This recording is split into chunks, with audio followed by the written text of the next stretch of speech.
Good morning, welcome back to Home Life with Rebecca. This will be a Tea Tuesday video.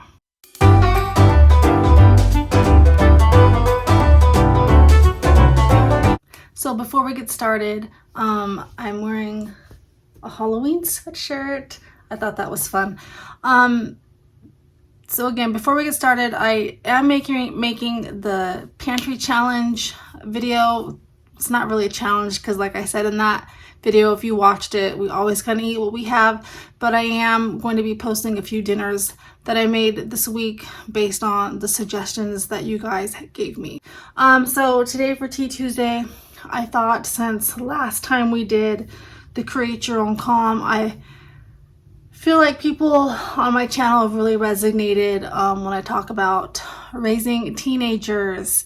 So that's going to be today's topic, and a lot of these that I'm going to talk about, and I wrote a list so that I don't get too chatty because I do have one of my kiddos has a dentist appointment, so I need to make sure I don't go over. But a lot of these things I learned in the parenting class that me and Adam took last February, and then one of my kiddos, the teacher that taught that class is actually one of my kiddos' teachers this year in middle school, and they call it like a social skills type of class. They're not just learning social skills though. It's kind of what we learned, but for kids, and it's been really good for them. And I might even have another one of my kiddos take a trimester of that class too, because the teacher, he's just so fantastic. But the parenting class is Love and Logic. You can check out books at the library. You can check out DVDs on it at the library. I highly recommend it. I learned a lot, like with anything, like learning the piano, learning how to speak a foreign language, and that's the one I feel like I relate to most. Learning how to deal with teenagers takes practice. I know that sounds weird, but it's kind of like when you first have a baby and say you've never been around babies before. Everything is so new, and it takes practice to change a diaper. It takes practice to make the bottles, and it takes practice to breastfeed and even formula feed and figure out what kind of formula they might need, or everything takes practice. But it will never be perfect. So I think for no matter what stage of life that you are in the parenting game, it will never be perfect, but you do always have to practice, like a foreign language or playing the piano. And the more you practice, I feel like not necessarily the easier things will become, but I think the less anxiety you will have dealing with those things. But today we are specifically, I don't know how to talk, you guys, talking about the teenage years. So if you're new to my channel, which I don't think anybody is, because I don't think nobody new watches my channel, but if you are, I am a stay-at-home mom of 6. I do have 7 children. A lot of people don't know that I do have a stepson. He is 22 and he lives in California, but I have 6 at home. So my oldest at home is 18, and then I have an almost 17-year-old in a couple weeks, a 15-year-old, a 14-year-old, a 12-year-old, and a 9-year-old. So pretty much five teenagers at home, because the 12-year-old, that's preteen, they're hitting those hormonal years. So the other site that I'm pulling from besides the parenting class with what I'm talking about is on Instagram. There is and I'll try to remember to link it. It's a site, is that what you call a platform, on Instagram called Raising Teens Today, and I stumbled across it on accident. It's just different people that post different things on there, but a lot of the times they'll have a website you can go to, like with articles that I find very helpful. And there is so much information out there that sometimes your mind feels bombarded, which I know we talked about before. So this is kind of the only one I go to now, because I feel like they just get it. Like the people that write on there and talk about things just get it. It resonates with me. It feels right. The first thing I want to talk about is taking compliments about your kids. And that might sound strange, but I bet if you stop and think about it, you'll realize that you do this too. Now, this isn't like when somebody says, hey, your kid is, really good looking or something, and you're like, no, they're not. Not like that. Don't worry. No, I'm like not that horrible of a mom. But here is a perfect example. I had parent-teacher conferences for 2 of my kids last night, and even in the classes, there was a couple classes that one of my kiddos was struggling in, and even in those classes, every teacher about both of my kids said how great they were, how polite and well-mannered, how helpful they were with other kids in the class. Like I'm gonna cry. And also last week with my 2 older kids in high school, same thing. Every teacher, great kids. You guys are doing a great job as parents. They're just so well-mannered and so well-behaved. And now I have learned to just say thank you. I really appreciate that, because before, when I would hear compliments like that, whether it was a teacher or maybe somebody at church or a friend, whatever, they might go to somebody's house to, play or have a sleepover or something, I would say, really? My kids, they're not like that at home. And I think we all tend to do that, because that's the truth of it. A lot of times your kids will save those behaviors for home because you are their safe place, and they can let their guard down. And when they've been on their best behavior, whether it's at school or a friend's house or church, when they get home, they're kind of releasing that. And I'm not saying that it makes it okay for your kids to treat you like garbage. That's not okay. But I'm saying I'm learning how to take those compliments, because I have to stop and think, okay, then I'm doing something right. You know what I mean? Like, that's good. I'm learning to say thank you. I'm learning to not be like, oh, but at home they do this and this and this. They don't need to know everything. Now, with that being said, if your kiddo is like on an IEP or 504, and my kids definitely have had behavioral issues before, but they're in treatment and some of them have to take some medicine for some stuff. And it really does help them. Like, we are seeing a difference. But if those things come up, you need to address it, not in a way where they're doing this at home and blah, blah, blah, blah, blah. Like, it needs to be like, hey, you know what? If they're having some behavioral issues, let's set up a meeting, talk to the school counselor or, whoever, maybe with that parent, like, hey, maybe instead of a sleepover, we need to just have a play date of, like, not a play date if they're teenagers, obviously, or, maybe just like a few hours or something, that type of thing. Learn to take compliments, because then that means that you're doing okay as a parent. And on the flip side, if you're not getting the compliments, sometimes, especially during parent-teacher conference season, sometimes the teachers just don't have time. I mean, there was huge lines. There's tons of parents that need to talk to the teachers. So, I mean, I wouldn't take it as if your teacher or whoever doesn't compliment your kid, it doesn't mean that you're doing a bad job either. But I am learning that to take some of that praise. So the second thing is let them fail. And I've talked about this before. Let them fail 100 times while they're living under your roof. And this is from the Love and Logic class I took. The teacher described it as, say you tell your kid to pick up your room, and depending on how your kids' brains work, and you would know your kid, like if you say, hey, to pick up your whole room, and they're able to do that, you might have to take smaller steps. Some of my kids, I have to say, hey, you need to put your books away, and then see if they do that, and then go to the next task. Same with chores. But sometimes you give your kid a task, and then you go in there and they haven't got it done, and then you are either nagging at them or blowing up at them. And what I learned in this class is you kind of want them to fail. You want to come back and see that they didn't do what they did, because then you can teach a life lesson with that. So that way, when they're out in the real world, they are prepared to fail. They'll know how to fail, because they'll know how to pick themselves back up. They'll know, okay, these are the consequences. This is what happens when I don't do these things. And I'm just using picking up your room as an example, but really those small little things like that, like giving your kids chores and tasks and curfews and things like that, are preparing them for the real world. Those curfews you're giving your kids, like, hey, you need to be home at 9 o'clock, is preparing them. Or, hey, you need to get up. You set your own alarm. As a teenager, I just had this issue with my daughter the other day.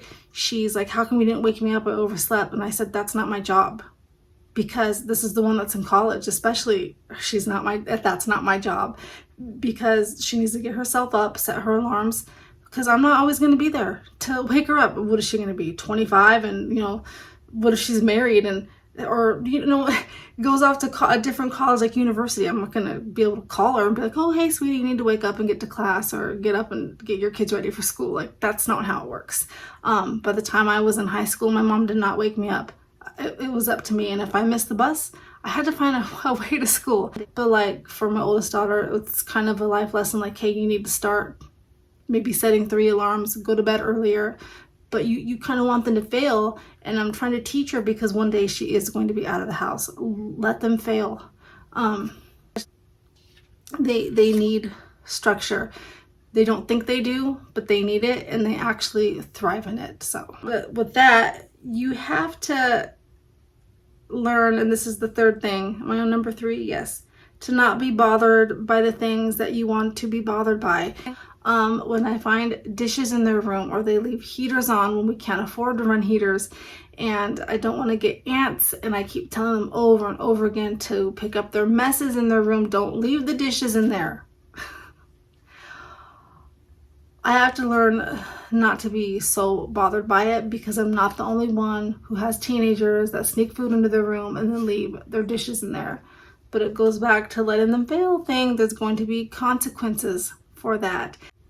You have to learn to not be bothered by so many things. And with that being said, the 4th thing would be learn to have a sense of humor, because you're not the only one, and it feels hard.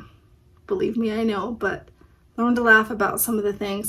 Sometimes I'll find memes on Instagram or TikTok or something, funny little videos of like how kids react to when their parents come into the room and they see dishes or clothes on the floor, and they're just funny. And from like the kids' point of view, and I'll send it to my teenagers, and we'll have like a little laugh about it. So you got to find stuff like that. You've got to have a sense of humor about some things, so that when you look back at it, you're like, oh my gosh, you know, remember that, because it is hard. It is so hard, especially, we've said this a million times, especially in this day and age. The next thing, I think this is the 5th thing. Don't negate their fears or their worries or their anxieties. And sometimes this is hard for me too, because like if they have a pimple, or they're worried that their clothes don't look right all of a sudden. And this is a big one for me with one of my kids, because they actually bought their own clothes this year, and they haven't worn any of them, because all of a sudden they just don't like them. And whether it's a sensory issue or just because they're afraid they're going to get made fun of,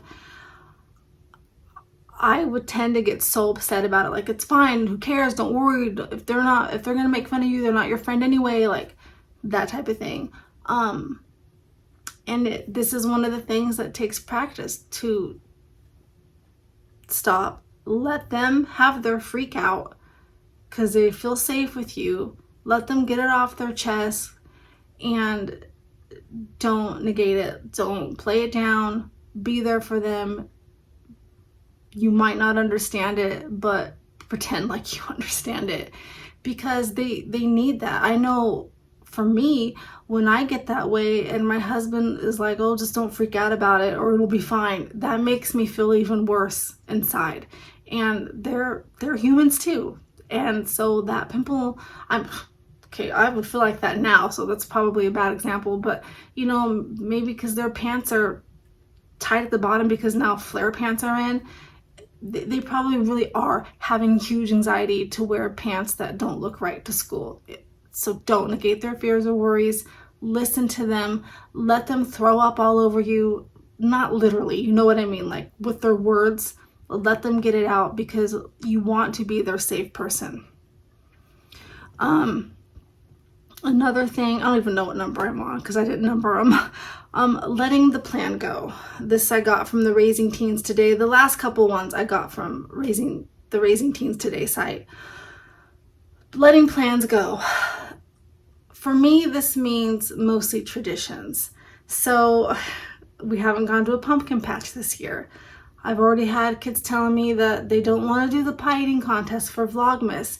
And I've got to learn to be okay with that because they're getting older, they're coming into their own, and maybe they don't want to be on YouTube for everybody to see them shoving a pie in their face. I've got to be okay with that. I've got to be okay with certain things like if they don't want to go to the pumpkin patch because they want to go with their friends, let them go with their friends, because friends for teenagers are really important right now. And I'm not saying either that super special traditions, or like if they'd be like, hey, and I'm not talking about like your adult, I'm talking about the teenagers that live in your house. If they're like, oh, I'm gonna spend the night at my friend's Christmas Eve, like, no, I probably would not. I know I would not let that happen. But sometimes the plans aren't gonna go as expected. Sometimes your family pictures aren't gonna go as expected, and sometimes those pictures are the best. When your kid looks really pissed off in them, because again, it goes back to the sense of humor. You look back at that stuff and laugh, and you just gotta be kind of like when they're babies. Give yourself room, like when they're infants and you're like, oh, I gotta be, out the door at 9 o'clock. You better be waking up at 7 o'clock. You better give yourself that grace period. Same thing with teenagers, except now it's you give them time limits. Hey, we got to be out the door by 9 o'clock. You need to be up by 7, because sometimes they take a little bit longer, or a lot longer in some of my kids' situations, to get ready, and you might not make it on time, or it might not go like you thought. Just learn to know that plans aren't going to go as expected.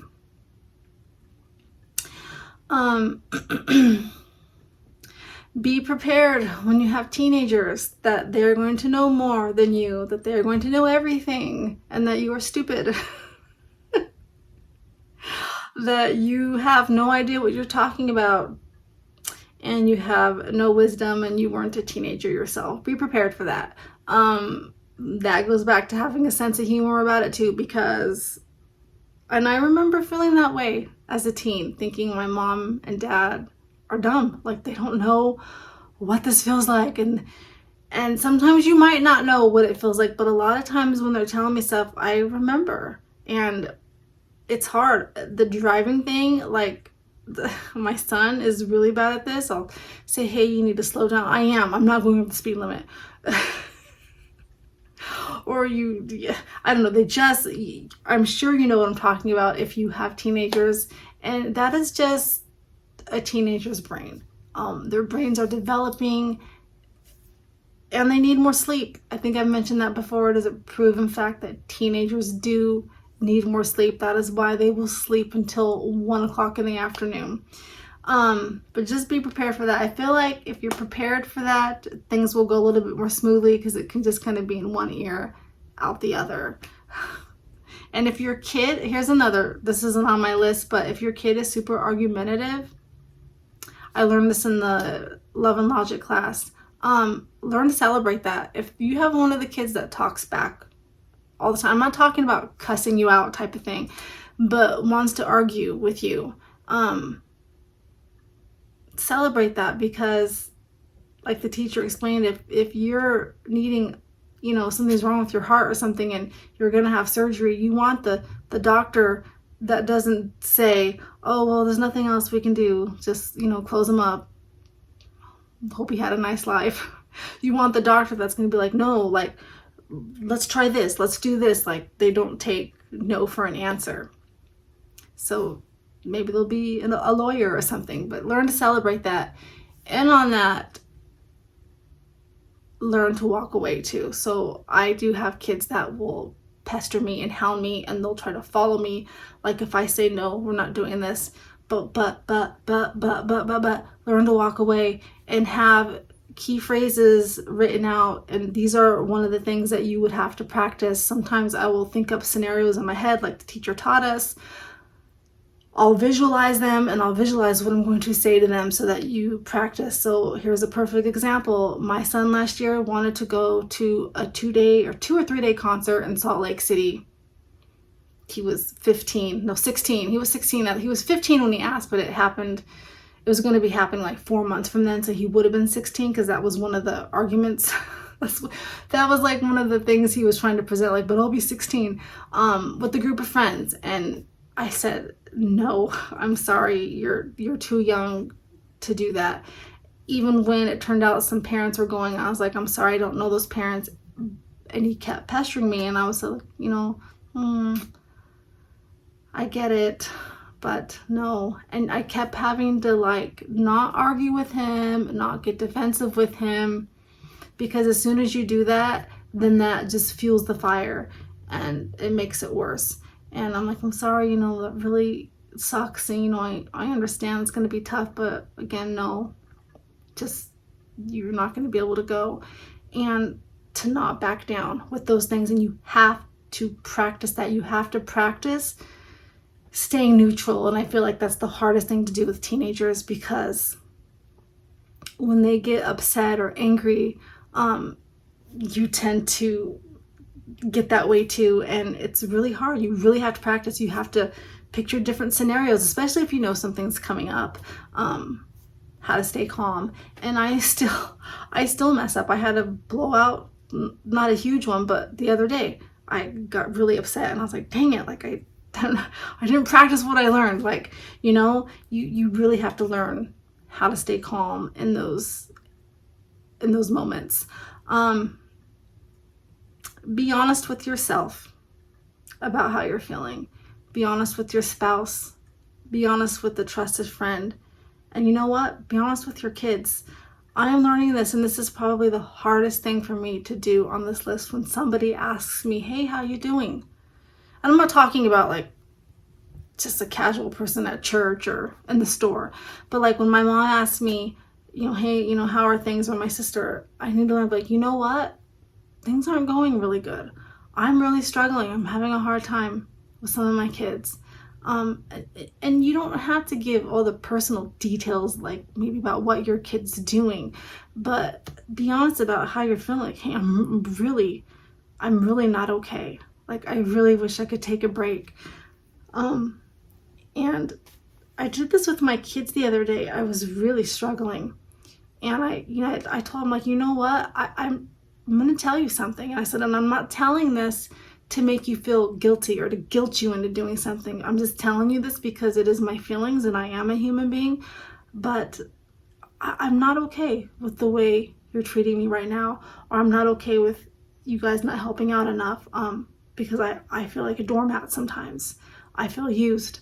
And sometimes it's good for your kids to hear that, to humanize yourself, because we are humans, just like when you have to humanize your teenagers when they're worried about something that you think is ridiculous. It goes both ways. And that's really hard for me to do, because I tend to just hold it all inside and say, I'm fine, until all of a sudden I'm not. It's like I'm really not fine. Like I'm really depressed. And you don't want to get in that dark place, because when you're in those dark places, you start doubting everything. You start feeling like a horrible mom, like everything that you've done is wrong, and it's hard. It is hard to pull yourself out of those dark places. And you tell yourself it's a season. And the last thing is, no, it's exhausting parenting a teenager. It's exhausting for me. I've got 5 of them. It is exhausting, and you need to know that. You need to know it is mentally exhausting, where when you were raising babies, whether it was 1 or in my case, like one time I had 4 diapers at once, physically exhausting. Teenagers is mentally, and it's both, just like babies, but in a different way.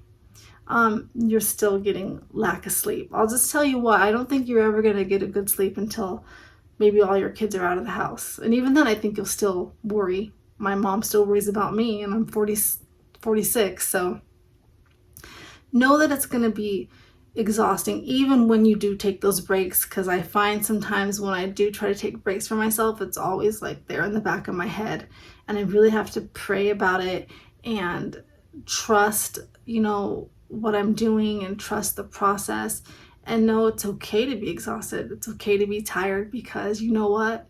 You're not the only one that feels that way, that feels like I just can't do one more day, I can't do one more hour. How am I going to get through these years, especially when you have multiple children? It's exhausting. And just know that. I wish somebody would have told me that going in. They tell you that with babies, they don't tell you that it's going to be exhausting when they're teenagers. They just tell you things like, oh, wait till they're teenagers. What does that mean? Because I always had the mindset, oh, well, when my kids are teenagers, they won't act that way. They will. I don't care how perfect your kid is. There will come a time when they're going to do something that you're like, wait, what?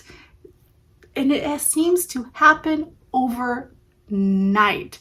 One minute you have this sweet kid that wants to be around you and listen to what you have to say, and you wake up the next morning and it's like your kid came from outer space. It does. It happens overnight. It's exhausting. Know that, and know that you're not alone. Go check out Raising Teens Today. Go check out the Love and Logic sites. And I'm going to bring some more of the Love and Logic topics back into Tea Tuesday, where I feel like I can go through this list, break it down, like pick one thing off this list and really go into detail about it, especially the ones about letting them fail and the ones about having your keywords of like the empathy. I'm sorry, but no.